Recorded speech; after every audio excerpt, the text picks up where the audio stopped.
በስመ አብ ወወልድ ወመንፈስ ቅዱስ አሐዱ አምላክ አሜን። ክርስቶስ ተንሥአ እሙታን አሰሮ ለሰይጣን ሰላም ኮነ። ክቡር አባታችን ሊቀ ጠበብት የኔታ ፍቅረ ማርያም የደብራችን ጸሎት አሳራጊ ክቡር መምህራችን መምህር ጌታነህ የደብራችን ሰባኪ ወንጌል፣ ክቡራን የደብራችን ሰንበት ትምህርት ቤት መዘምራን፣ ክቡራን የእግዚአብሔር ልጆች ሁላችሁም በልዑል እግዚአብሔር ስም እንደምን ዋላችሁ? እንደምን ቆያችሁ? አምላካችን እግዚአብሔር በዚህ ዕለት በዚህ ሰዓት በዚህ ቅዱስ ቦታ እንድንገኝ ስለፈቀደልን ስሙ ለዘላለም የከበረና የተመሰገነ ይሁን። የሊቃውንት አምላክ የምስጢር ባለቤት የቅዱሳን ፈጣሪ የአባቶቻችን አምላክ እግዚአብሔር በመካከላችን ተገኝቶ ምስጢርን ጥበብን እንዲገልጥልን የእርሱ ቅዱስ ፈቃድ ይሆንልን። አስቀድሜ አመሰግናችኋለሁ። ያው ይሄ ሳምንት የድካም ሳምንት ነው። ትናንትም ከትናንት ወዲያም ጉባኤያት አልነበሩም። እንደዛ የሆነበት ምክንያት ግን ያው ቃለ እግዚአብሔር ይቋረጣል ምስጋና ይቋረጣል ማለት ሳይሆን በብዙ ስግደት በብዙ ምስጋና ቤተክርስቲያን ስለቆየች እንደው የተወሰነ ጊዜ ጸጥታ ጊዜ ከመስጠትም እና እናንተም አገልጋዮችም ሁላችንም ስለደከምን ለዚያ ያው ስጋዊ ረፍት ስጋውያን ስለሆነ ስጋዊ ረፍት ሊባል ይችላል። ያንን ከመውሰድ አንጻር ተብሎ ነው። ዛሬ ግን የእመቤታችን የቅድስት ድንግል ማርያም ወርሃዊ የሆነ ቃል ኪዳን የተቀበለችበት በዓል ስለሚታሰብ በዛ ምክንያት ሐሙስም ጋር ሳምንታዊ ጉባኤውም ጋር ስለተገናኘ ዝም ብለን የተወሰነ ነገር ተመልክተን እንቆይ በሚል በዚያ ምክንያት ነው ጉባኤው የተደረገው።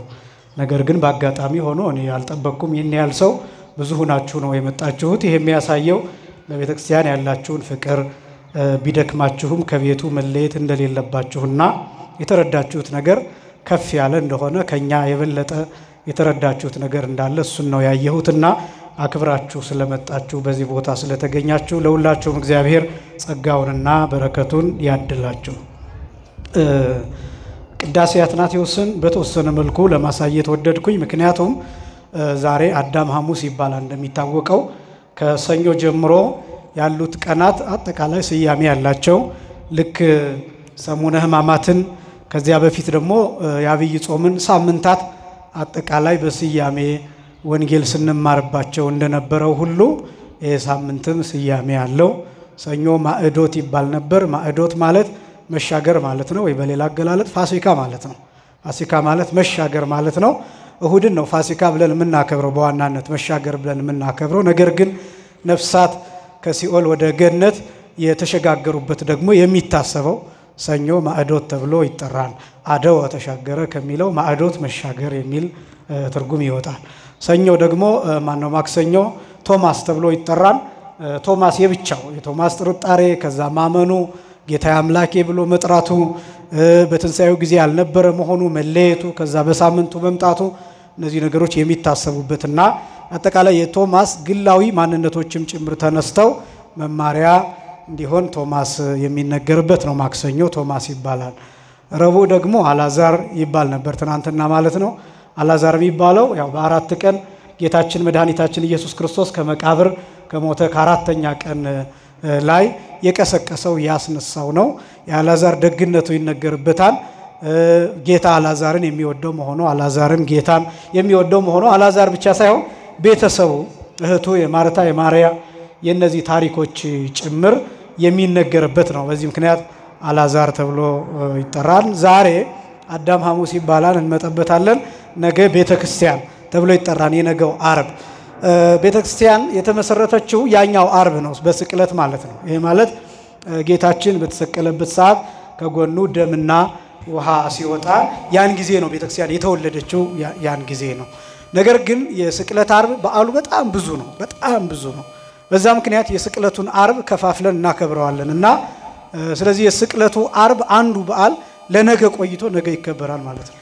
ቤተክርስቲያን የሚባለው ለዛ ነው። ቤተክርስቲያን ማለት ክርስቶስ መስቀል ላይ ተሰቅሎ የመሰረታት ማለት ናት። ሶስተኛዋ መቅደስ ማለት ናት፣ በጌታ ደም የተሰራችዋ ማለት ነው። ያው እንደምታስታውሱት የመቅደሱ መጋረጃ ተቀዷል ጌታ በተሰቀለ ጊዜና የመቅደሱ መጋረጃ መቀደዱ የሚያሳየው ሶስተኛ መቅደስ ወይም ሌላ መቅደስ እንደተመሰረተ የሚያሳይ ነው። ሌላ መቅደስ ማለት ከኦሪቱ መቅደስ የተለየ የእንስሳ ደም ሳይሆን የጌታ ደም የሚሰዋበት የጌታ ስጋ የሚቀርብበት ላም ጊደር ያይደለ ራሱ ክርስቶስ የታረደባት መቅደስ የጌታ ስጋ የሚሰጥባት መቅደስ ሶስተኛው መቅደስ ሌላ መቅደስ ሌላ ስርዓት አዲስ ኪዳን እንደተመሰረተ ማሳየት የሚቻልበት ነው። የነገው ዕለት ቤተክርስቲያን ተብሎ የሚጠራው ነገ እሱ ነው። ቅዳሜ ደግሞ በጣም አስደናቂው ቅዱሳት አንስት ተብሎ ይጠራል። ቅዳሜ ከነገ ወዲያ ያለው ማለት ነው። ቅዱሳት አንስት ማለት ጠቅላላ ቅዱሳት የሆኑ ክርስቲያን ሴቶች የሚታሰቡበት ነው። ኦርቶዶክሳውያን ሴቶች ጭምር። በነገራችን ላይ ቅዱሳት አንስት የሚባሉት ከጌታ ጋር የነበሩት 36ቱ ቅዱሳት አንስት ብቻ አይደሉም። እነዚህ በሰሙነ ሕማማቱ ይደክሙ የነበሩ ሴቶች፣ መባቸውን በማቅረብ ይደክሙ የነበሩ ሰዎች፣ በጾሙ ጧፍ በማቅረብ ይደክሙ የነበሩ እናቶች፣ ይቆርቡ የነበሩ እናቶች፣ በፋሲካ ነዳያንን ለማብላት ደፋ ቀና ይሉ የነበሩ እናቶች፣ እህቶች፣ እንግዳ ለመቀበል መከራቸውን ያዩ የነበሩ እናቶች፣ እህቶች፣ እነዚህ ሁሉ የሚታሰቡበት ነው። እነዚህ ቅዱሳት ተብለው ይጠራሉ። ቅዱሳት ማለት ልዩዎች ማለት የተመረጡ ማለት ነው። እንደዚህ ስላችሁ ደግሞ ራሳችሁን ከነ ክርስቶስ ሰምራ ጋር አወዳድራችሁ እንዳትታበዩና ቤተክርስቲያን ይሄን ታስባለች። ድካማችሁን ጭምር ታስባለች። ለምን? ያው እዚህ ከተማው በርግጥ የተባረከ ነው። ከተማው በአንድ በኩል ወንዱም ሴቱም እኩል ይሰራል። ገጠር ከሆነ ግን ብዙ የሚጨስባት እርጥብ የሚጨስባት እሳት የሚያቃጥላት ሴቲቱ ናት በብዛት ዶሮ በመንገንጠል መከራዋን የምታየው። እንዲሁም ደግሞ ምግብ በማዘጋጀት እየሸተታት ከዚያ ደግሞ ሰርታ ስትጨርስ መመገብ አትችልም። በብዙ ድካም የምታሳልፈው ሴቲቱ ናት እና ያ ሁሉ የሚታሰብበት ነው። ይሄ ብቻም አይደለም። በዚህ ሰሞን እንደምታውቁት ግብረ ሰላም ሲባል ሰምታችሁ ታውቃላችሁ። ገብረ ሰላም ነው ትክክለኛው አነጋገር። ገብረ ሰላም ማለት ሰላምን አደረገ ማለት ነው። በዚህ ምክንያት ያገለገሉትን አባቶች እየጠሩ እየደገሱ የሚያበሉ ሰዎች አሉ። መልካ ግዴታ አይደለም በነገራችን ላይ እሱ ግን ደግሞ በረከት ያሰጣል። ለምንድነው? ጾመ ድጓውን የቆሙ ሰዓታቱን የቆሙ ቅዳሴውን ያለማቋረጥ ሲቀድሱ የነበሩ በሰሙነ ሕማማት ያለማቋረጥ ሲሰግዱ የነበሩ በትንሳኤ ያከፈሉ ይሄን ሁሉ አገልግሎት ያገለገሉ አባቶች ቀሳውስትም መነኮሳትም ዲያቆናትም አቅም ያለው ሰው ጠርቶ ቢያበላ እውነት ለመናገር እጅግ በጣም ትልቅ በረከት ያገኝበታልና ያንን በማድረግ የደከሙ ሴቶችም ጭምር ይታሰቡበታል ቅዳሜ። በዚህ ምክንያት ቅዳሜ ቅዱሳት አንስት ተብሎ ይጠራል። ይሄ ብቻም ሳይሆን ጌታችን በተሰቀለ ጊዜ በመከራው አብረው የነበሩ ያለቅሱ የነበሩ ሴቶች የኢየሩሳሌም ሴቶች እነዛ ሴቶችም ጭምር ይታሰቡበታል ቅዳሜ። እና በአጠቃላይ ቅዳሜ የፊታችን ቅዳሜ የሴቶች ቀን ተብሎ ይታወቃል በቤተክርስቲያን። ከዛ በኋላ እሁድ ዳግማይ ትንሣኤ ይባላል።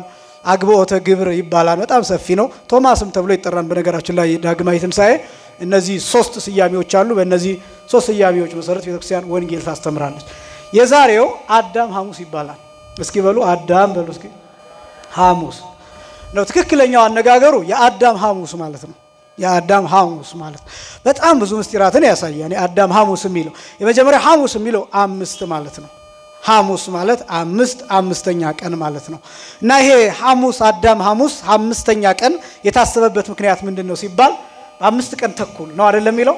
አምስት ቀን ተኩል ሲፈጸም ከልጅ ልጅ ተወልጄ በሜዳህ ድኬ በመስቀል ተሰቅዬ ቤዛ ሆኜ ሞቼ አድንሃለሁ ብሎታልና አምስተኛው ቀን ሲፈጸም አምስት ቀን ተኩል ሲፈጸም መጥቶ አድኖናል ለማለት ይህች ሐሙስ አምስተኛዋ ቀን የ5500 ዘመን ምሳሌ ሆና የአዳም መዳን ይታሰብባታል። አንደኛ።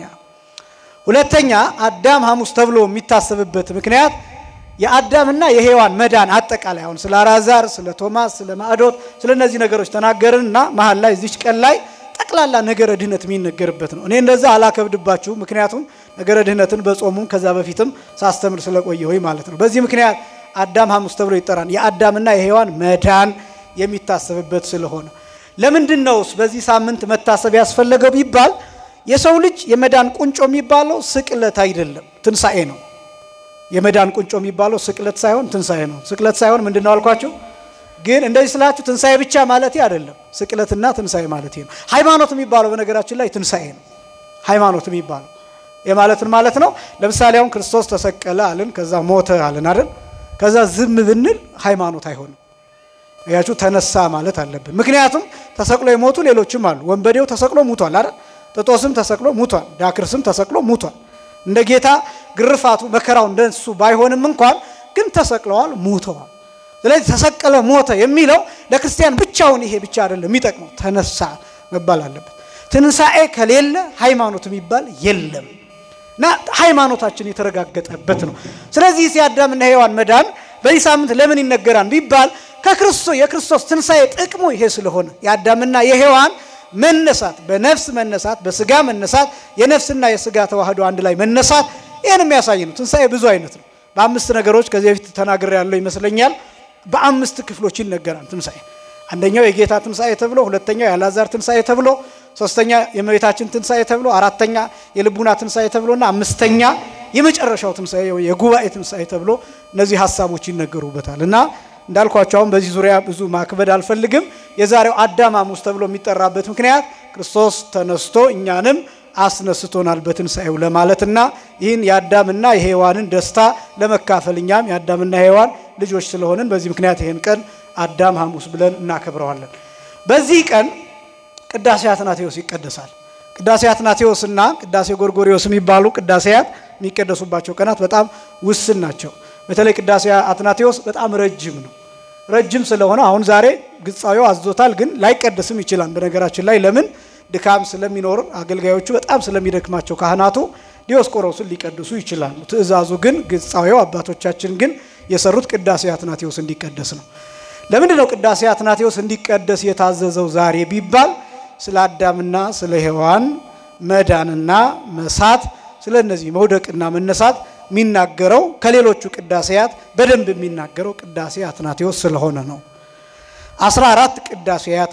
አሉ 14 ቅዳሴያት አሉ ስንት ቅዳሴያት አልኳችሁ 14 ቅዳሴያት አሉ ከነዚያ ቅዳሴያት ውስጥ አንዱ አትናቴዎስ ነው ቅዳሴ በዋናነት በሶስት ክፍሎች ይከፈላል የመጀመሪያው የሥርዓት ክፍል ተብሎ የዝግጅት ክፍል ተብሎ ሁለተኛው የትምህርት ክፍል ተብሎ ሶስተኛው የፍሬ ቅዳሴ ክፍል ተብሎ ይታወቃል የመጀመሪያው የዝግጅት ክፍል ወይም የሥርዓት ክፍል ሁለተኛው የትምህርት ክፍል ሶስተኛው ደግሞ የፍሬ ቅዳሴ ክፍል ተብሎ በዋናነት ማለት ነው በዋናነት የዝግጅት ክፍል የሚባለው ከመንጦላይት ጀርባ ያሉት ዝግጅቶች ናቸው ከመጋረጃ ጀርባ ያሉት ካህናቱን የሚመለከት የልብስ አለባበስ ሥርዓታቸውን ከዛ ልብሱን ከለበሱ በኋላ የልብሱ አለካክ ከዛ ካህኑ አስቀድሞ የሚደግማቸው እነዚህ ነገሮች አሉ የሚጸልያቸው ጸሎቶች አሉ እናንተ ማታዩዋቸው አሁን እናንተ ቃጭል ሲሰሙ ብቻ ነው ካላችሁበት ድንግጥ ብላችሁ በድግ የምትሉት ያኔ ነው ግን ከዚያ በፊት ያሉ በጣም ከፍተኛ የሆኑ ዝግጅቶች አሉ መጽሐፈ ቅዳሴ ወይም ሥርዓተ ቅዳሴው እንደሚያዘው ካህኑ እርስ በርሳቸው ይቅርታ ይጠያየቃሉ ዲያቆናቱ እርስ በርሳቸው ይቅርታ ይጠያየቃሉ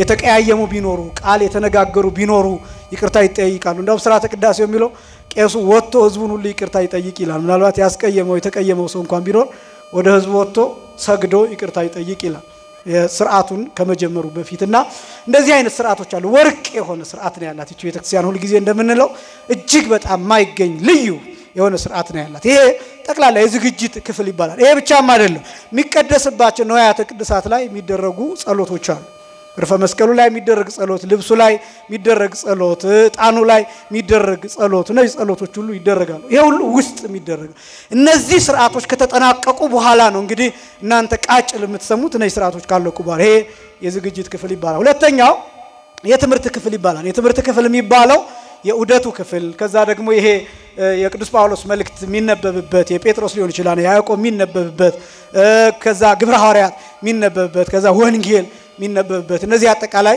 የትምህርት ክፍሎች ተብለው ይጠራሉ ሲነበብ ስለ ዕለቱ የሚነግሩ ነገሮች ምንባቡ በዘፈቀደ አይደለም ዝም ብሎ ዲያቆን ወጥቶ ደስ ያለውን አይደለም የሚያነበው ዕለቱ ምንድነው ታሪኩ ምንድነው ወቅቱ ምንድነው እነዚህ ነገሮች ተቀናጅተው ለምሳሌ እንዳልኳችሁ ዛሬ አዳም ሐሙስ ነው ስለዚህ አዳምን የተመለከተ ሔዋንን የተመለከተ መውደቅን የተመለከተ መነሳትንም የተመለከተ ከወንጌል ከመልእክታት እነዚህ ይነበባሉ ምስባኩም እንደዚህ ብሎ ዲያቆኑ ወጥቶ የሚያቀውን ብቻ አይደለም የሚጮህ ይሄን በደም ማወቅ አለባችሁ ተዘጋጅቶ ተጠንቅቆ ነው ዛሬ የታዘዘው አባቶቻችን ያዘዙት ምንድነው የሚለው እሱን ጠብቆ ነው ያ የትምህርት ክፍል ተብሎ ይታወቃል ታሪኩን ዕለቱን ወቅቱን የምንሰማበት ማለት ነው የመጨረሻው የፍሬ ቅዳሴ ክፍል የሚባለው ነው የፍሬ ቅዳሴ ክፍል የሚባለው ከወንጌል በኋላ ያለው ጻኡኑ ክርስቲያን የሚባልበት የክርስቲያን ታናናሾች ውጡ የሚባልበት ነው ይሄ በጣም ብዙ ነገሮችን ያካተተ ነው።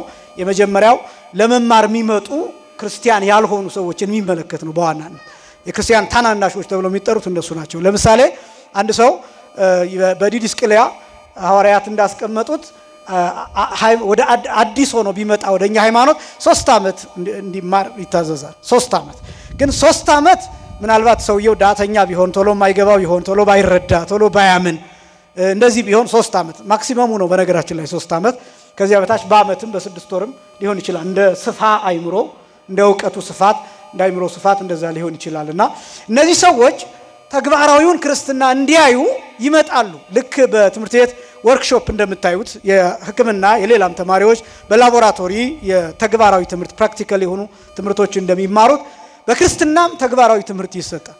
ይሄ ተግባራዊ ትምህርት ቤተክርስቲያኑን አምጥቶ ማስጎብኘት፣ ስዕላቱን ማሳየት፣ ከዛ በስዕላቱ ማስተማር እንደዛ ነው። በነገራችን ላይ ቅዱሳት ስዕላቱ ምንሳለማቸው ብቻ አይደሉም። ለምሳሌ አዲስ ወደ ሃይማኖት የሚመጣ ሰው ሲኖር ይዘው ትገባለህ፣ ታሳየዋለህ። ውስጥ ያለው ይሄ ስዕል የገሌ ስዕል ነው፣ ይሄ የሚያሳየው ይህንን ነው፣ ይሄ ትርጉሙ እንደዚህ ነው፣ እንደዚህ የተሰቀለበት ምክንያት እንደዚህ ነው፣ ጎኑ ይሄ የምታየው ይሄ ነው ብሎ በደንብ ማሳያ። ስዕላት እንደዛ ናቸው። የሰማይ መስኮቶች ይባላሉ፣ መማሪያዎች ናቸው ስዕላትና። ስለዚህ እሱን ማሳየት ከዛ ጻውኑ ክርስቲያን ሲባል ግን ይወጣል፣ ከመቅደሱ ውስጥ እንዲወጣ ይደረጋል። ግን እነሱ ብቻ አይደሉም፣ ከክርስቲያንም ሆኖ ኦርቶዶክሳዊም ሆኖ እንዲወጣ የሚደረግባቸው ጊዜያት አሉ። ለምሳሌ ነፍስ አባቱ ንስሐ ሲሰጠው እስከ ጻው ድረስ ታስቀድሳለህ፣ ጻውኑ ክርስቲያን ሲባል ትወጣለህ ብሎ አንድ ቀኖና አድርጎ ሊሰጠው ይችላል። አንድ ቀኖና ለምን እንደዛ የሚደረገው? ያ ሰው ውስጡ እንዲሰማው ነው። ምክንያቱም ልክ የክርስቲያን ታናናሾች ውጡ ሲባል ሌሎቹ እያስቀደሱ ነው፣ እሱ ግን ተለይቶ ይወጣል። ስለዚህ ምን ይሰማዋል? ከዚህ ሁሉ ህዝብ ተለይቼ ወጣው፣ ኃጢአት ባልሰራ ኖሮ እኮ ከምስጢር አልለይም፣ ከህዝቡ አልለይም፣ ከመንጋው አልለይም ብሎ ቆጭቶት ውስጡን ራሱን ወቅሶ ዳግም ያንን ኃጢአት እንዳይሰራ እንዲጨነቅና እንዲጠነቀቅ ለማድረግ እንደዛ ይደረጋል። እንደዚህ ሲባል ግን ወጥቶ የሚቀር መሆን የለበትም። ይሄ ነፍስ አባት ጥንቃቄ ማድረግ ያለባቸው እዚህ ላይ ነው። ምክንያቱም ቃጻው ሲባል ውጣ ሲባል አንዳንዱ ደስ ይለኛል ይልና ጻው ድረስ ይመጣል። ከዛ ወደ ቤቱ ሄዶ ቁርሱን በልቶ እግዚአብሔር ይስጦት ክቡር አባቴ እያለ ያመሰገነ ሊኖር ይችላልና እሱ ላይ ጥንቃቄም ሊያስፈልገው ይችላል። ስለዚህ ጻው ነው ክርስቲያን እስከሚባለው ድረስ ያለው የትምህርት ክፍል ነው። ከዛ በኋላ ያለው ግን የፍሬ ቅዳሴ ክፍል። በሌላ አነጋገር በነገራችን ላይ ከዛ በኋላ ያለው ክፍል ለሚቆርቡ ሰዎች ነው። ለሚቆርቡ ሰዎች ያው እኛ ትልቁ ችግራችን እናስቀድሳለን ሁላችንም፣ መቁረብ ግን አንፈልግም። ይሄ በእርግጥ እንደው በሂደት በሰፊ ጊዜ የሚፈልግ ነው እና ከዚህ ከፍሬ ቅዳሴ ውስጥ 14 ቅዳሴያት አሉ። ከና 14ቱ ቅዳሴያት ውስጥ አንዱ ቅዳሴ አትናቴዎስ ተብሎ የሚጠራ ነው። ይሄ ቅዱስ አትናቴዎስ ይህንን የደረሰልን በጣም ብዙ መጽሐፍት አሉት። በጣም ብዙ በእውቀት የበለጸገ ትልቅ አባት፣ እንዲያውም ሐዋርያዊ ተብሎ የሚጠራ ነው። በአራተኛው ክፍለ ዘመን እንደ ፀሐይ ያበራ ሊቅ ነው። በእውነት በረከቱ በሁላችንም ላይ ይደርብን። በጣም ደግሞ የሚገርመው ይሄ ሰው ቅዱስ አትናቴዎስ የአረማውያን ወይም ደግሞ ክርስቲያን ያልሆኑ ነበሩ ወላጆቹ ማለት ነው። እና በምን እንደተጠራ ታውቃላችሁ? በሚያስደንቅ ሁኔታ ከልጆች ጋር ሲጫወት ነው የተጠራው። ከልጆች ጋር ሲጫወት ማለት ክርስቲያኖች ናቸው ጎረቤቶቹና ልጆቹ ክርስቲያኖች ናቸው። እነሱ ሲጫወቱ አትናቴዎስም ገና በህፃንነቱ ከልጆቹ ጋር መጫወት ይፈልግ ነበርና አብሬያችሁ ልጫወት ሲላቸው አይ አንተ ክርስቲያን ስላልሆንክ ከኛ ጋር መጫወት አትችሉም ይሉታል ህፃናቱና እንግዲያውስ እንደናንተ ክርስቲያን አርጉኝ፣ ምክንያቱም ህፃን ስለሆነ እንደናንተ ክርስቲያን አርጉኝና ከናንተ ጋር ልጫወት ይላቸዋል ማለት ነው። እና ከዛ እሺ እንደዛ ከሆነ ይሉትና የቀልድ ህፃናት የቀልድ ጋብቻ የሚያደርጉት አለ አይደለም? በልጅነት የቀልድ የሚያገቡት የቀልድ ልጅ የሚይዙት የቀልድ ቤት ፎቅ የሚሰሩት ምናምን እንደዛ አይነት ጨዋታዎች አሉ። አሁን እንደዛ አይነት ጨዋታ እየቀረ ይመስለኛል። አሁን ጌም ነው አይደል? አይፓዳችሁን ይቀበሏቸዋል፣ እዛ ውስጥ ነው የሆነ እንትን የሚደረድሩትና በበፊቱ ግን ያው እንደምታውቁት እኛም እንደዚህ ለማለት በቃን።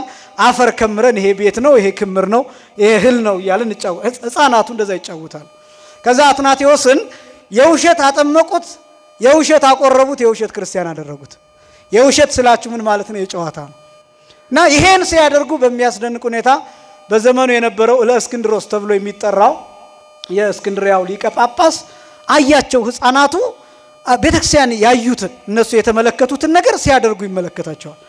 እና በጣም ተገርሞ ሲያያቸው ደቀ መዛሙርቱ ተማሪዎቹ ማለት ነው የእስክንድሮስ መምህራችን አባታችን አሁን ከነዚህ ህፃናት ምን ቁም ነገር ይገኛል ብለህ ነው ዝም ብለህ ቆመህ የምታያቸው ብለው ሲጠይቁት ይሄ ልጅ አላቸው በኔ ወንበር የሚቀመጠው ይሄ ልጅ ነው አላቸው አትናቴዎስን ማለት ነው የጨዋታ እያጠመቁት ነው ብያችኋለሁ የጨዋታ አቁርበውታን ብያችኋለሁ አንዳንድ ጊዜ ህፃናት የሚያደርጓቸው ነገሮች ቀላል እንዳይመስሏችሁ በተለይ ደግሞ ህፃናት እንደ ቄስ እንደ ዲያቆን እየሆኑ የሚያደርጓቸው ነገሮች ቤተክርስቲያን ማየት ያለባቸው ለዛ ነው ምክንያቱም አይምሯቸው ላይ ይቀረጽና ያንን ይዘውት ይወጣሉ ለምሳሌ ያሁን ልጆች የሚፈልጉት ፊልም ላይ የሚያዩትን ሽጉጥ ይዘው በሱ ነው መጫወት የሚፈልጉት አሁን የፊልም ማየት ምናምን ኃጢያት ነው አይደለም ሐሳቡ ዓለሙን ማየቱ ጥሩ ነው ግን እዚህም ያለውን ነገር ሲያዩት ልክ እንደዚህ መሆን ይጀምራል እንደ ቄስ መጠምጠም እንደ ዲያቆን ልብስ መልበስ ማዜም እንደ ዘማሪ እንደ ሰባኪ እንደዚህ አይነት እኛ ሞዴል ማድረግ የቤተክርስቲያን ሰዎችን ቀላል ነገር አይደለም እና ቤተክርስቲያን ህፃናትን ማሳየት በጣም እዚህ መተው ቢረብሹ ይሻላልና ይሄ ቀላል ነገር እንዳይመስላችሁ ምን ማለት ነው እነዚህ ህፃናት አትናቴዎስን አጠመቁት በሌላ አነጋገር አጠመቁት አቆረቡት ክርስቲያን አደረጉት ማለት ነው እና ያ እየተጠበቀለት ነበር ከዛ ለእስክንድሮስ ለደቀ መዛሙርቱ ይሄ ልጅ አድጎ የኔ ተማሪ ይሆናል ከዛ ከኔ ተምሮ እኔ ስሞት በኔ ወንበር እሱ ይቀመጣል በኔ ስልጣን እሱ ይቀመጣል ብሎ ነገራቸው እውነትም እናቱ አባቱ በልጅነቱ ስለሞተ እናቲቱ በጣም ተቸግራ ስለነበረ ማሳደግ ከአቅሟ በላይ ስለሆነባት ወስዳ ለእስክንድሮስ ትምህርት ቤት አስገባቸው አትናቴዎስ ልክ ይሄ ማደጎ እንደሚሰጠው ማለት ነው ልክ እንደዛ ከዛ አትናቴዎስ እዛ እየተማረ አደገ የሚገርመው የተማረ አደገ ይሄ ብቻም አይደለም በአራተኛው ክፍለ ዘመን በኒቂያ ጉባኤ ጸሎተ ሃይማኖትን ያረቀቀው አትናቴዎስ ነው ጸሎተ ሃይማኖትን ያረቀቀው ወነአምን ጸሎተ ሃይማኖት ብለን ምን ጸልየው ይሄ በጣም ብዙ አንቀጾች ነው ወደ 12 የሃይማኖት አንቀጾች የያዘው እነዚህን ያረቀቀው አትናቴዎስ ያን ጊዜ ዲያቆን ነበር ቅዱስ አትናቴዎስ እና ከዛ በኋላስ ቅዱስ እለእስክንድሮስ ወይም አባ እለእስክንድሮስ ሲያርፍ አትናቴዎስ በእለእስክንድሮስ ቦታ ሆኖ በጣም የሚደንቃቸው አትናቴዎስ ይሄ ብቻ ሳይሆን የኛን የኢትዮጵያን ጳጳስ ለመጀመሪያ ጊዜ የሾመልን አትናቴዎስ ነው አሁንም በረከቱ በሁላችንም ላይ ይደርብን ፍሬምናጦስን ወይም አባ ሰላማ ከሳቴ ብርሃን አባ ሰላማ ቀዳማዊ ማለት ነው አራተኛ ክፍለ ዘመን ላይ በ323 ዓመተ ምህረት በእኛ አቆጣጠር በኢትዮጵያውያን አቆጣጠር ማለት ነው በዚህ አቆጣጠር ፍሬምናጦስን አባ ሰላማ ብሎ ሹሞ ቀብቶ ጳጳስ አድርጎ ለኢትዮጵያ የላከላት ይሄው የእስክንድሪያው ጳጳስ አትናቴዎስ ሐዋርያዊ ነው እና ከነዚያ ከብዙ ድርሰቶች ውስጥ አንዱ ይሄ ቅዳሴ አትናቴዎስ ብለን ምንጠራው ነው አምስት ነገሮችን ይዟል ስንት ነገሮችን አምስት ነገር ብዙ እንድትጨነቁ አይደለም አሁን እነዚህን አምስቱን እንድትይዙ ምናምን ሳይሆን ከቻላችሁ ሰየው ደስ ይላል ግን ምንድነው ቅዳሴ ብላችሁ እንደው እንድታስቡት ነው ወንጌል እንደሆነ መጽሐፍ ቅዱስ እንደሆነ ቤተክርስቲያኗ የምትለው እንደው አንዳንድ ነገሮችን ሩቅ ስለሆነ ምናልባት ጊዜ ካለን ወደፊት ሥርዓተ ቅዳሴን ሰፊ በሆነ መንገድ ላስተምር ይችላል አላውቅም ግን እንደው እንደዚህ አይነት ነገሮችን ግን እንድታስተውሉ ያስፈልጋልና አንደኛ ስለ አዳምና ስለ ሔዋን ይናገራል ሁለተኛ ስለ ገነት አጥብቆ ይናገራል ሶስተኛ ስለ ሰንበት በጣም በሰፊው ይናገራል አራተኛ ስለ ስነ ፍጥረት በሚደንቅና በሚያስገርም ሁኔታ ይናገራል ቅዳሴ አትናቴዎስ እንምላችሁ ይሄን ቅዳሴ ረጅም ነው ብያቸዋለሁ የመጨረሻው ስለ ሥርዓተ ቀዊም ይናገራል ሥርዓተ ቀዊም ማለት የመቆም ሥርዓት የማስቀደስ ሥርዓት ወይም በሌላ አነጋገር አንድ ሰው ቤተክርስቲያን ውስጥ ሲሆን በምን አይነት ሁኔታ ነው መቆም ያለበት ማስቀደስ ያለበት የሚለውን ያሳያል የቅዳሴ አትናቴዎስ እነዚህ አምስት ነገሮች የተነገሩበት ነው አዳምና ሔዋንን በተመለከተ እንዴት እንደሳቱ እንዴት እንደወደቁ ነው እንመጣበታለን ገነትን በተመለከተ ምን አይነት ናት ገነት ምንድነው የምትመስለው ገነት ይሄን የሚስል ነው ገነት ምን አይነት የተቀደሰች የተባረከች ቦታ እንደሆነች የሚስል ነው ሶስተኛ ሰንበትን በተመለከተ ንዑና አብያ ሆና ክብራ ለዕለተ ሰንበት እንተይቲ በኩረ ኩሎን በዓላት በኩረ ኩሎን ዕለታት ይያለ ይገልጣታል ኑና የበዓላት ሁሉ በኩር የሆነችውን ሰንበትንና ክብራት ይያለ ይገልጣል ዳውም ራሷን ሰንበትን ሰዓሊ ለነ ሰንበት አስተምህር ይለነ ሰንበት ማልጅል ለምኝልን ያለ ሰንበትን ራሱ ይጠይቃታል ብዙ ሰዎች ይሄን ጥያቄ ያነሱበታል እንዴት ሰንበት እንደዛ ቀኒቱ እንዴት እንደዛ ትባላለች የሚል ጥያቄ ይነሳል ያው እንደዚህ አይነት ጥያቄዎች አሁን እየተፈተንበት ያለንበት ጊዜ ብዙ ሰው ከኛ ከቤተክርስቲያን የሚነገረውን ከቅዱሳት መጽሐፍት የሚነገረውን ይሰማል መጽሐፍ ቅዱስ ግን አያነቡ እንደ የተከበራችሁ ወጣቶች በዚህ አጋጣሚ የምነግራችሁ መጽሐፍ ቅዱስ አታነቡም ብለው የሚያሸማቅቋችሁ ወንድሞቻችን የማያነቡት እነሱ ናቸው ገብታችሁ ብትፈትሿቸው ነው ማለት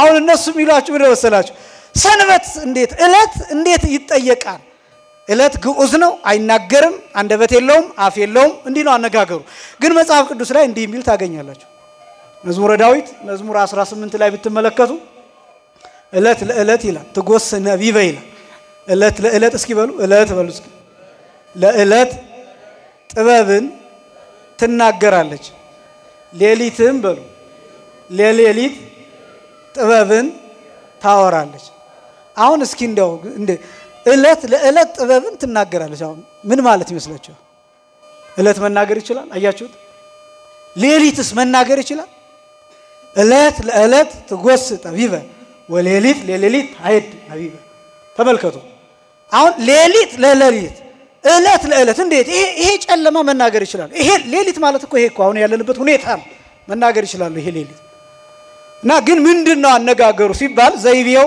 በእለቱ የሚሰራው በሌሊቱ የሚሰራው በሌሊት የሚታየው ለምሳሌ ሌሊት ማለት የዛሬዋ ጨረቃ ለነገዋ የምትነግራት አለ የማለትን ማለት ነው ዛሬ ስንት ነው ነገ ስንት ነው ስለዚህ የዛሬው ሌሊት ለነገው ምን ሊሰጥ ይችላል ተፈጥሮ ላይ ምን አይነት እንትን አለው ወቅት ላይ ምን አይነት ጫና አለው ምን አይነት ፕሮግረስ አለው ምን አይነት ሂደት አለው ይሄን ማሳየት ይችላል ሌሊትም እንደዚህ ዛሬ ዋለው ፀሐይ ለነገ ምን ይነግረዋል ለምሳሌ ዛሬ ደመና ከሆነ ነገ ሊዘንብ ይችላል ስለዚህ የዛሬው ቀን ለነገ ምን ሊናገር ይችላል ገበሬው እኮ እንደዛ ነው ዛሬ ደመና ካየ አይ ነገ ሊዘንብ ይችላል ማለት ነው ብሎ ክምሩን ማዘጋጀት ይጀምራል እህሉን ማጨድ ይጀምራል ለምን ይነግረዋል እየነገረችው ነው ቀኑ ስለዚህ መረዳትም ያ ማለት ነውና ቅዱስ አትናቴዎስም ስለ ሰንበት ሲናገር ሰንበት ራሷ እለቲቱ ራሷ ትማልዳለች አፋውታ ትናገራለች ማለት አይደለም በሰንበት ቀን የሚሰራው ስራ ግን ሁሉ ጊዜ ወደ እግዚአብሔር ይጮሃል በሰንበት ቀን የሚሰራ በእለቱ የሚሰራ ሁሉ ጊዜ ይህንን የሚያሳይ ነው ስለ ሰንበት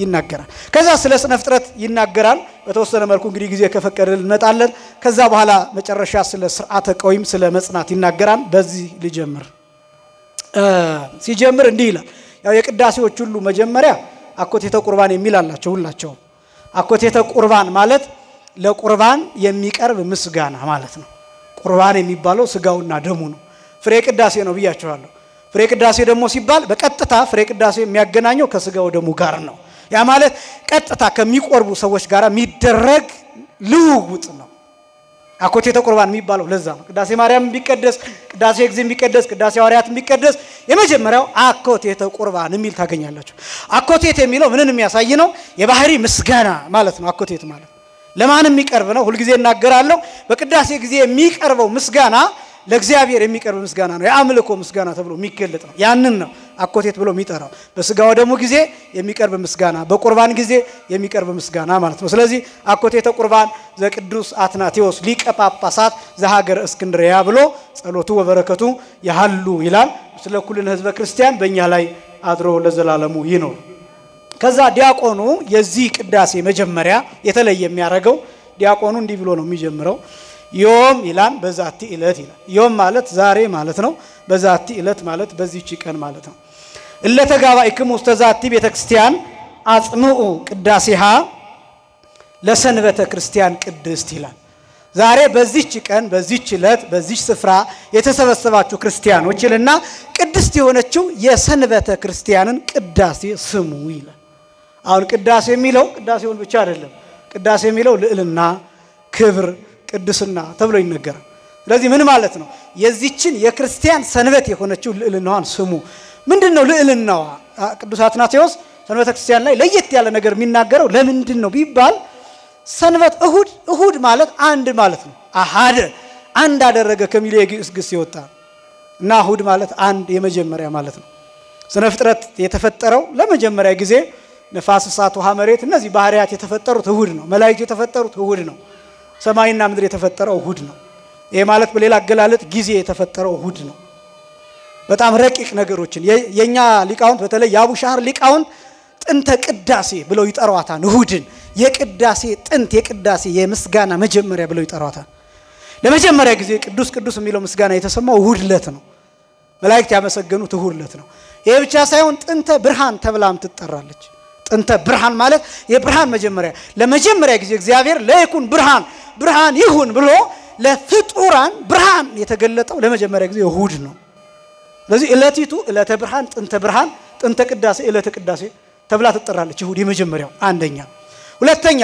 ዕለታተ ጠቢባን ከሚባሉ የመጀመሪያው ይችናት ዕለታተ ሥላሴ የሥላሴ ቀን ተብላ ነው የምትታወቀው እሁድና ሰኞ ዕለታተ ሥላሴ ዕለታተ ጠቢባን የጠቢባን ሥላሴ ቀናት ተብለው ይታወቃሉ የመጀመሪያው እሁድ ናት እሁድን ትናገሯታላችሁ እንጂ ወደ ኋላ የእሁድን መጀመሪያ ማወቅ የሚችል ማንም የለም የባሕር ሐሳብ ሊቃውንት እንዲህ ይላሉ ሌሊት ይቀድሞ ለመዓልት ይላሉ ቀንን ሌሊት ይቀድመዋል ይላሉ እና የእሁድን ቀን ሌሊት ይቀድመዋል ሌሊት ማለት ጨለማ ማለት ያ ጨለማ ስንት ጊዜ ነው አይታወቅም መናገር እንዳልኳችሁ ላከብድባችሁ አልፈልግም እና እሁድ ምርምር በጣም ከባድ ተመርመራ የማይደረስባትም ቀንም ጭምራት አንደኛ ሁለተኛ ጌታችን መድኃኒታችን ኢየሱስ ክርስቶስ በእመቤታችን ማህፀን ከስጋዋ ስጋ ከነፍሷ ነፍስ ነስቶ የተጸነሰው እሁድ ቀን ነው ብስራት የተሰማው እሁድ ቀን ነው መልአኩ ቅዱስ ገብርኤል ክንፉን ያማታ በናዝሬት ገሊላ ወደ እመቤታችን የመጣ እሁድ ቀን ነው ይሄ ማለትን ማለት መሰላችሁ መጀመሪያ ዓለም ተፈጠረባት እንደገና ደግሞ ዓለም እንዲድን ክርስቶስ በማርያም ማህፀን ያደረባት እሁድ ቀን ነው እና ይሄኛው ጥበብ ከዛኛው ጥበብ ይበልጣል ታውቃላችሁ ዓለም የዳነበት ጥበብ ዓለም ከተፈጠረበት ጥበብ ይበልጣል ይሄ አስደናቂው ጥበብ የተገለጠው እሁድ ቀን ነው ሁለተኛ ሶስተኛ ደግሞ ሌላው አስገራሚው ጥንተ ትንሣኤው ጌታችን የተነሳው መጋቢት 29 እሁድ ቀን ነው የተነሳው መጋቢት 29 ይሄኛው ደግሞ ሌላ አስደናቂ ነው ምንድነው ሞት ድል የተደረገበት የፍጥረት ታሪክ እንደገና የተነገረበት እንደገና የተነበበበት ነው በዚህ ምክንያት ሰንበት ልዩ ናት ለቅዱስ አትናቴዎስ ይሄን ስለሚያይ ይሄ ብቻም አይደለም ዓለም የሚጠቀለለው መጨረሻ ላይ እሁድ ቀን በዚህ ምክንያት ቅዱስ አትናቴዎስ እዚሁ ላይ ቅዳሴው ላይ ስለምጽአት በሰንበት ቀን ስለሚሆነው በሰፊው ይናገራል እንዴት ከሞት እንደምንነሳ ክርስቶስ ከሞት የተነሳው እሁድ ነው እኔና እናንተም ከሞት ምንነሳው እሁድ ነው ለዛ ነው ቅዱስ አትናቴዎስ ልዩ ትኩረት ሰጥቶ ሰንበትን ክብሯን ስሙ ልዕልናዋን ስሙ እያለ ሰንበተ ክርስቲያን እያለ የሚጠራው ለዚህ ነው እሁድ በተለየ የክርስቲያን ረፍት ተብላ የምትጠራበት ምክንያት ይሄ ቅዳሜ ቀን ብዙ ነገሮች ተከናውነዋል እኮ እግዚአብሔር አርፎባታል እኮ ነገር ግን እቺኛዋ ደግሞ የኛ ረፍት የመጨረሻው ዘላለማዊ ረፍት የሚሰበክባት አባቶቻችን የማያልፉ አራት ነገሮች አሉ ይላሉ መላእክት አያልፉም ሰው አያልፍም መንግስተ ሰማያት አያልፉም ገሃነመ እሳት አያልፍም አምስት ነገሮች ማለት ነው አምስት ነገሮች የመጨረሻው ሰንበተ ክርስቲያን አታልፍም እሁድ አታልፍም እስኪ በሉ እሁድ በሉ ሁላችሁ አታልፍም ምክንያቱም ዓለም የሚያልፈው መቼ ነው ብያችኋለሁ እሁድ ነው ብያችኋለሁ ለዚህ ዓለም የሚያልፈው እሁድ ሲሆን በቃ ብርሃን እንደሆነ ይቀራል ማለት ነው ዓለም ያልፋን ምን ሄደው ወደ ብርሃን ነው ምን ተጠራ ወደ ሰማይ ነው ምን ሄደው ወደ መንግስተ ሰማያት ነው ከዛስ እሁድ እንደሆነ ለዘላለም ይኖራል በምሳሌ ላሳያችሁ መጽሐፍ ቅዱስ ስለ ቅዳሜ የሚናገረው ነገር አለ ቅዳሜን ይላሉ አቡነ ሽኖዳ የግብጽ ፓትርያርክ የነበሩት በረከታቸው ይደርብንና ዲያቦሊክ ዋርስ ሚል መጽሐፍ የዲያብሎስ ውጊያዎች ሚል መጽሐፋቸው ላይ እሁድንና ሰኞን ማክሰኞን ረቡዕን ሐሙስን ዓርብን መጽሐፍ ቅዱሱ መሸ ነጋ ጧትም ሆነ አንድ ቀን እያለ ይናገራል ቅዳሜ ላይ ግን ነጋ አይልም መሸ አይልም ቅዳሜን ማለት ነው ስለዚህ ምንድነው ቅዳሜ ራሷ በመጽሐፍ ቅዱሱ ነጋሽ ተብላ አልተገለጠችም ምን ማለት ነው በሌላ አነጋገር ራሷን ቅዳሜን ነው እንግዲህ ሰኞ ማክሰኞ ረቡዕ ሐሙስ ዓርብ ቅዳሜ እሁድ እያልን ራሷን ቅዳሜ እንደ አቡነ ሽኖዳ የሚሉት we are living now in the seventh day ነው የሚሉት የኖር ያለ ነው ሰባተኛው ቀን ውስጥ ነው ይላል ከዛ የሚነጋው መቼ ነው ዓለም ሲያልፍ ይነጋል ሲነጋ ቅዳሜ ሲነጋ ቅዳሜ ለእሁድ ሲነጋ ቀኑ እሁድ ይሆናል ከዛ እንደነጋ ይቀራል ከዛ በኋላ ግን ኢተርናል ነው የሚሆነው ዘላለማዊ ነው የሚሆነው ማብቂያ የለው መጨረሻ የለው ይችን እለት ነው እና ክብራት የሚለው ቅዱስ አትናቴዎስ እና ክብራት ሲባል ግን እንደው በመጎለት በመቀመጥ ምናምን አይደለም መልካም ስራ በመስራትና ክብራት ነው ሐሳቡ እና የመጀመሪያው ሐሳብ ይሄ የሆነበት ምክንያት ያ ነው ከዛ ቀጥሎ ቄሱ ይቀበልና ዲያቆኑ ይሄን ካለ በኋላ አሰምዕ ለክሙ ሰማያተ አሰምዕ ለክሙ ምድረ ከመ ትቁሙ በፍርሃት ወበረዓድ ዘእንበለ ተሐውኮ ይላል ይሄ ሥርዓተ ቀዊም ተብሎ ይጠራል የሥርዓተ ቀዊም ማለት የመቆም ሥርዓት ማለት የመጽናት ሥርዓት ማለት ስናስቀድስ ብቻ ሳይሆን ቤተክርስቲያን ስንገባ እንደ ክርስቲያን ምን እንዴት ነው መቆም ያለብን በምን አይነት ሁኔታ ነው መቆም ያለብን በምን አይነት ሁኔታ ነው መቆየት ያለብን ይሄን ማሳየት የሚችል ነው። እንደየን ተናግሬ ስለሚሰፋ በዚሁ ዘጋዋለሁ። አሰምዕ ለክሙ ሰማያተ አሰምዕ ለክሙ ምድረ ማለት ሰማይንና ምድርን ዳኛ አደርግባችኋለሁ ነው ባጭሩ። ሰማይንና ምድርን ዳኛ አድርጌ ምስክር አድርጌ እጠራባችኋለሁ ይልና ለምኑ ነው ካላችሁኝ አትናቴዎስ የሚለው ለምኑ ነው ካላችሁኝ ከመትቁሙ በፍርሃት ወበረዓድ ዘእንበለ ተሐውኮ ያለ መታወክ በመፍራትና በመንቀጥቀጥ እንድትቆሙ ነው መጀመሪያ ምነግራችሁ ነው። በእግዚአብሔር ፊት ነው አምንቆም። የቤተ ክርስቲያኑ የሲና ተራራ ምሳሌ ነው። የሲና ተራራ ምሳሌ መቅደሱ የሲና ተራራ ምሳሌ ነው። በውስጥ ያሉት ቅዳሴያን የሙሴ ምሳሌ ናቸው፣ የመላእክት ምሳሌ ናቸው። የሙሴ ተራራ የሲና ተራራ ለህዝቡ የተሰጠ ማስጠንቀቂያ አለ። ጫፉን እንዳይነኩ ተብሎ የተሰጣቸው ማስጠንቀቂያ ነበር። ወኩሉ ዘለከፎ ለደብር ሞተ ለይሞት የሚል የተራራውን ጫፍ የነካ ይገደል የሚል እንስሳም ቢሆን ነው የሚል ሰውም ቢሆን ያለ ምህረት ነው። የተራራውን ጫፍ ነው ተራራው ልክ ምን እንደማለት ነው። ይሄ ተራራ ነው ብላችሁ ብታስቡ መጥቶ ይሄን ጫፍ የነካ ሰው ይገደል ነው የሚለው መጽሐፍ ቅዱስ። ኦሪት ዘጸአት ምዕራፍ 18 እና 19 አንብቡት። ይሄ ብቻ ሳይሆን ተራራው በእሳት የተከበበ ነው። ተራራው ላይ 7 የእሳት መጋረጃዎች አሉ። ተራራው ውስጥ የእግዚአብሔር ዙፋን አለ። ተራራው ላይ ሙሴ ብቻ 6ቱን መጋረጃ ገልጦ ከ7ኛው ሲደርስ ግን ጀርባውን አዙሮ ከእግዚአብሔር ጋር ይነጋገራል። ከዛ ህዝቡ በመንቀጥቀጥና በመፍራት በተራራው ዙሪያ ሆኖ አንጋጦ የተራራውን ጫፍ ያያል። የተራራው ጫፍ ይነዳል፣ ይቀጠላል፣ በእሳት ተከቧል። ደመና አለ፣ ጨለማ አለ፣ መብረቅ አለ፣ ነጎድጓድ አለ፣ ድምጽ አለ። ከዛ እግዚአብሔር እየተናገረ አትስረቅ፣ አትግደል እንዲህ ያለ እየተናገረ ህዝቡ ያን ድምጽ እየሰማ እየተንቀጠቀጠ ይቆማል። ቅዳሴ ማለት እሱ ነው። ቅዳሴ ማለት እሱ ነው። ያለ መታወክ ማለት ያለ ምንም መጨነቅ ማለት ነው። ፍርሃትና ረዓድ ማለት ግን የጉልበት መንቀጥቀጥ ማለት አይደለም። ያለህበትን ቦታ ማወቅ ማለት ነው። ይሄ ቦታ ተራ ቦታ አይደለም። ይሄ ቦታ ሌላ ስፍራ አይደለም። ሰማያዊ ንጉስ ክርስቶስ የሚገለጥበት ቦታ ነው። ይሄ ብቻም አይደለም። ይሄ ጊዜ ይሄ የቅዳሴው ጊዜ መላእክት እንደሻሽ የሚነጠፉበት፣ ቅዱሳን አብረውን የሚቆሙበት፣ ነቢያት አብረውን የሚቆሙበት፣ ሐዋርያት አብረውን የሚቆሙበት ማናያቸው በግዘፈ ሥጋ ሆነው ግን የበቁ ቅዱሳን አብረው የሚቆሙበት ሰዓት ነው። ከጎንህ ማን እንደሚቆም አታውቅም። በቅዳሴ ሰዓት ማን እንደሚቆም የበቃ ቅዱስ ዳባ ለብሶ አንተ አታየውም፣ አንቺ አታዩም። ነገር ግን እሱ ያየሽ አብሮሽ ቆሞ ሊሆን ይችላል። እና ቅዳሴ ያ ህብረት የሚፈጸምበት ነው። ለየት ያለ ነው ቅዳሴ።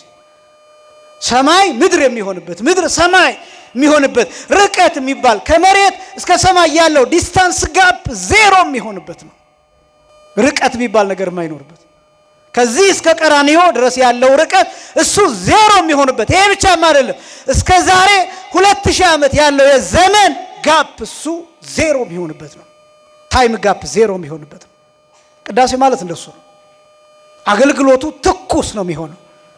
ሁልጊዜ እናገራለሁ። እለት እለት ካህኑ አሐዱ አብ ቅዱስ ብሎ ከባረከ በኋላ የቅዳሴዎቹ ስርዓት ከተከናወኑ በኋላ ልክ ይረስዮ የሚባል ሌላ ጊዜ ይሄን ነግራችኋለሁ በሚባልበት ጊዜ ትኩስ ስጋ ነው የሚሆነው። ትኩስ ስጋና ትኩስ ደም ነው የሚሆነው። ስለዚህ ቅዳሴ ማለት እንደሱ። ይሄ ማለት ምን እንደማለት መሰላችሁ? እኔ በተወለድኩበት አካባቢ ገጠር ስለሆነ የተወለድኩት እሳት ለመፍጠር የምናደርገው ነገር ነበር። እሳት ያው ክብሪት የለም፣ ገጠር ነው እንዳልኳችሁ። እንደ ልብ እሳት በዱር አይገኝም። ያው ቤትም ተዳፍኖ ነው የሚቀመጠው። ቤትም እሳት ይዳፈናል ይባላል። እስከ ጧት በአመድ ይዳፈንና ጧት እሱ ሲገለጥ ፍህሙ ይገኛል። እዛ እሱ ነገሌ እሳት አለሽ እየተባሉ እየተጫጫሩ ነው የሚጠቀሙትና ስለዚህ በዱር እሳት ስለማናገኝ ምን እንደምናደርግ ታውቃላችሁ? እንጨትን ሰነጥቅና ስንጥቁን በልክ ስቲኪኒ በሚመስል አይነት ነገር በዚያ እየሰበቅን ፍሪክሽን እንፈጥራለን። እኔ በጣም ይገርመኛል። ስለ ፊዚክስ አናውቅም፣ ግን ደግሞ ፊዚክሱን በተግባር እናሳያለን። ከፍተኛ የሆነ ፍሪክሽን ስንፈጥር በሂደት ከታች እንትን እናስቀምጣለን። የአህያ ቆሻሻ እሱን እናስቀምጣለን እታች። በጣም ተቀጣጣይ ስለሆነ እሱ ልክ እሳቱ ቦግ ሲል ከቆሻሻው ጋር ይቀጣጠላል። ያን ጊዜ ቶሎ ገለባ ጭድ ምናምን እንደዚህ ተፈላልጎ ደረቅ ነገር ተፈላልጎ እሳቱ እንዲቀጣጠል ይደረጋል። ምን ፈልገው እናደርጋለን። ምን ሰራው እስከምንድነው? እሳት እስከምናገኝ ድረስ ነው። እሳት ኢነርጂ እስከምናገኝ ድረስ ነው። በሳይንስ ውስጥ በጣም ትልቁ ግኝት የሚባለው እሳት ማግኘት ነው ይባላል። the biggest discovery in science የሚባለው እሳት የተገኘ ትልቁ ስልጣኔ የሚባለው እሳት ማግኘት ዝም ብሎ እሳት ማግኘት እንዳይመስላችሁ። ኃይልን ማግኘት ነው ሂት ኢነርጂ ማግኘት ነው ላይት ኢነርጂ ማግኘት ነው ብርሃንን ሙቀትን እነዚህ ነገሮች ማግኘት ነው አብስሎ መብላት ምናምን ከዛ በኋላ ጨለማን ማስወገድ ብዙ ነገሮችን ማድረግ መቻል ጉልበት ማግኘት እነዛ ነገሮች ናቸው እና ቅዳሴ ውስጥ ልክኛ ምን ለፋው እሳት እስከምናገኝ እንደሆነ ሁሉ ቅዳሴ የሚቀደሰው ምን እስከሚገኝ ነው ቢባል ስጋ እስከሚገኝ ደም እስከሚገኝ የማን ስጋ የጌታ ስጋ የማን ደም የጌታ ደም እንዴት አድርገን ህብስትና ወይን አቅርበን ምን በማድረግ ህብስቱና ወይኑ ወደ ስጋነትና ወደ ደምነት እስኪለወጥ ድረስ ለዚያ ጊዜ ነው የቅዳሴ ጊዜ ተብሎ የሚታወቀው እንዲህ ብሎ ብቻ አይቆምም አትናቴዎስ ይቀጥልና ወኢመኑሂ ይላል ኢየሃሉ ዝየ በመዓት ምስለ እሁሁ ይላል ማንንም ቢሆን ይላል ቅዱስ አትናቴዎስ ማንንም ቢሆን እዚህ የሚቆም ሰው ከወንድሙ ጋር በቁጣ እንዳይቆም ይላል ተቆጥቶ እንዳይቆም ይላል ቂም ይዞ እንዳይቆም ማለት ነው ወይ እጄ ሰራለታለሁ ይያለ እንደውም ቀጥሎ የሚለው ላንብላችሁ ከመቃየል እንዘ መስተበቅሉ እቱ ይላል እንደ ቃየል ተበቃይ ሆኖ እንዳይቆም ነው የሚለው እዚህ ማንንም ቢሆን ነው የሚለው የሚቀድሰው የሚያስቀድሰው ማንንም ቢሆን የት ቦታ እንደምንቆም በምን አይነት ሁኔታ መቆም እንዳለብን ቅዱስ አትናቴዎስ ይናገራል እንደውም ቀጥሎ የሚለው ወኢመኑሂ ይላል ኢየሃሉ ዝየ በተቃርኖ ምስለ ቢጹ ይላል ከባልንጀራው ጋራ ተቃራኒ ሆኖ እንዳይቆም ነው የሚለው ከባልንጀራው ጋር ማንንም ነው የምላችሁ ማንንም ከባልንጀራው ጋር ተቃራኒ ማለት በተለያየ ምክንያት እንዳልኩት ጥላቻ ይዞ ጠብ ይዞ ምናምን ነዚህን ይዞ የሚቆም ክፉ ህሊና ይዞ የሚቆም ሰው አለ ቀጥሎ የሚለውን ደግሞ ላንብላችሁ ከመዳታን ወአቤሮን እለ ተቃረንው ለሙሴ ይላል ሙሴን እንደተጣሉት እንደ ዳታንና እንደ አቤሮ ልክ እንደነዛ ሆኖ እንዳይቆም ለምን እነሱን መሬት ተከፍቶ እንደዋጣቸው ረቂቅ የሆነ ምድር ተከፍታ እንዳትውጠው እንደነሱ ሆኖ እንዳይቆም ተቃራኒ ሆኖ እንዳይቆም የተጣላ ክፉ መንፈስ ያለው እንደዛ ሆኖ እንዳይቆም ይላል በጣም ነው የሚያስፈራ ይሄ ሰዓት ከዛ ቀጥሎ ደግሞ እንዲህ ይላል ወኢመኑሂ ይላል ኢየሃሉ ዝየ በተጓህልዎ ምስለ ካልኡ ከመከይሲ ዘፈየታ ለሔዋን ይላል ማንም ሰው ይላል ልክ ሔዋንን እንዳሳታት ሰይጣን ዲያብሎስ እንደ ዘንዶ እንደ እባቡ አታላይ ሆኖ እንዳይቆም ይላል በዚህ ሰዓት ክርስቲያን ማለት እንደዛ እና በጣም የሚያስደንቀው ይሄ ቅዳሴ አትናቴዎስ ልዩ የሚያረጋው በቅዳሴው ሰዓት ብቻ አይደለም ክርስቲያን ከዛ በኋላ ህይወቱ ራሱ ምን መስሎ መኖር እንዳለበትም የሚናገር ይሄ ሽንገላ የሚባል ነገር ማስወገድ ተበቃይነትን ማስወገድ ቁጡነትን ማስወገድ ክፉነትን ማስወገድ ጭካኔን ማስወገድ ክርስቲያን ቤቱ ቤተክርስቲያን ነው ክርስቲያን ስራ ቦታው ቤተክርስቲያን ክርስቲያን ህይወቱ ቤተክርስቲያን ክርስቲያን ህይወቱ ቤተ መቅደስ ሁሉ ጊዜ ክርስቶስን ራስ አድርጎ ሚኖር ነው ቃይ ክርስቲያን ማለት እንደሱ ነው እና እንዲህ ከሆነ ደግሞ እንዴት ነው መኖር ያለበት በምንድነው መኖር ያለበት ሲባል እነዚህ ናቸው ሸንጋይ መሆን የለበትም አስመሳይ መሆን የለበትም ውሸታም መሆን የለበትም ተበቃይ መሆን የለበትም ከወንድሙ ጋር የሚቆጣ መሆን የለበትም ለምን ሁሉ ጊዜ በቅዳሴ ሥርዓት እንደሚቆመው አይነት መቆም በቤቱ መቆም በስራ ቦታው መቆም አለበት እንደዛ አይነት ኑሮ መኖር አለበት ክርስቲያን እንደዛ ነው አትናቴዎስ የሚናገረው ይሄን ነው እና ከዛ በኋላ ያው ለማሳጠር እንዳልኳችሁ ዋናው ሐሳብ እሱ ስለሆነ ኦ አዳም ምንተኑ ረሰይናከ ይያለ ይጠይቃል ዛውጻይከነ እምገነተ ተርላ ይላል አዳም ሆይ ምን አረግነ ከገነት ያባረርከን ምክንያቱም ዛሬ አዳም ሐሙስ ነው ብያቸዋለሁ ይሄን ለማስታወስ ነው ይወቅሳል አትናቴዎስ ለምን አባረርከን ከገነት እንድንወጣ ለምን አደረጋችሁ ኦ ሔዋን ምንተኑ ረሰይናኪ ምን አረግንሽ ከገነት ለምን አባረራችሁ ጸበለሱት ለምን በላችሁት ያልታዘዛችሁት ለምን አደረጋችሁ እንደዚህ ያለ ይወቅስና እንደገና መልሶ አትናቴዎስ እናንተን መውቀስ ልክ ይሄር ክፉ የሚናገረውን አንደበት እንደመውቀስ ነው ምክንያቱም እናንተ እኛ ናችሁ እኛ ደግሞ እናንተ ነን ዛሬም የእናንተን ኃጢአት እየደገምን እየሰራን ነው የሚለው አትናቴዎስ ዛሬም ከገነት እየወጣን ነው ይላል አትናቴዎስ ዛሬ አትናቴዎስ የሚያቀርበው ሐሳብ ይሄ አዳምና ሔዋን ከይሲያስቷቸው አንድ ጊዜ ተሳስተው ወጡ ከገነት ከዛኛስ ደጋግመን ወቀስናቸው እኛስ ከራሳችን ገነት ከያንዳንዳችን ገነት ወጥተናል ቤተክርስቲያን ገነት ናት ኦርቶዶክሳዊነት ገነት ነው ንስሐ ገነት ነው ጽድቅ ገነት ነው። ክርስትና ገነት ነው። ዝማሬ ገነት ነው። ወንጌል ገነት ነው። ጉባኤ ገነት ነው። ሥርዓተ ቤተክርስቲያን አጠቃላይ ገነት ነው። ምጽዋት ገነት ነው። ጾም ራሱ እውነት ለመናገር ገነት ነው። አሁን ከገነት ነው የወጣው እና በጣም አስተውላችሁት ከሆነ እንግዲህ ይሄ ግርግሩን ተመልከቱት እስኪ። ከዚያ ወርደን ተፈጥፍጠናል። እንደው ይሄ በሚገባ የሚሆነውን መመገብ እሱን ለመተቸት አይደለም፣ ግን ብዙ ሰው አለ በዚህ ሳምንት እንኳን የተሰራ ብዙ አይነት ኃጢአት አለ እና እንደው አትናቴዎስ የሚለው በልዓተነ ኃጢአት ወአው አየተነ ፍቶት ይላል እዚሁ ቅዳሴው ላይ ኃጢአት በላችን ይላል። ምኞት የሥጋ ፈቃድ እሳት ሆና አነደደችን፣ አቃጠለችን፣ ፈጀችን ይላል እና ከገነት ወጣን ይላል እና ስለዚህ ወደ ገነታችን መመለስ አለብን። አዳምና ሔዋንን ስናስብ ይሄ ትዝ ሊለን ይገባል ማለት ነው። የቅዱስ አትናቴዎስ በረከት በሁላችንም ላይ ይደርብን። ሁላችንም ወደ ገነታችን እንድንመለስ አምላካችን እግዚአብሔር ይርዳን። በገነት ያለን ደግሞ በዚያው ጸንተን እንድንኖር የአምላካችን ቅዱስ ፈቃድ ይሆንልን። ሳምንት የሰማዕቱ የቅዱስ ጊዮርጊስ በዓል ዓመታዊ በዓል ነው፣ ንግስ ነው። ስለዚህ ጉባኤው በእንግዶች መምህራን የሚሸፈን ሆኖ ከዛ በኋላ ባለው ጊዜ ግን ተከታታይ ትምህርቶቻችንን ተመካክረን በምን ጉዳይ ይሆን የሚለውን አስበን እንቀጥላለን። የሳምንት ሰዎችም የዛሬ 15 ቀን ሰዎችም ይበለን። ያስተማረን የአባቶቻችን አምላክ እግዚአብሔር ይክበር ይመስገን።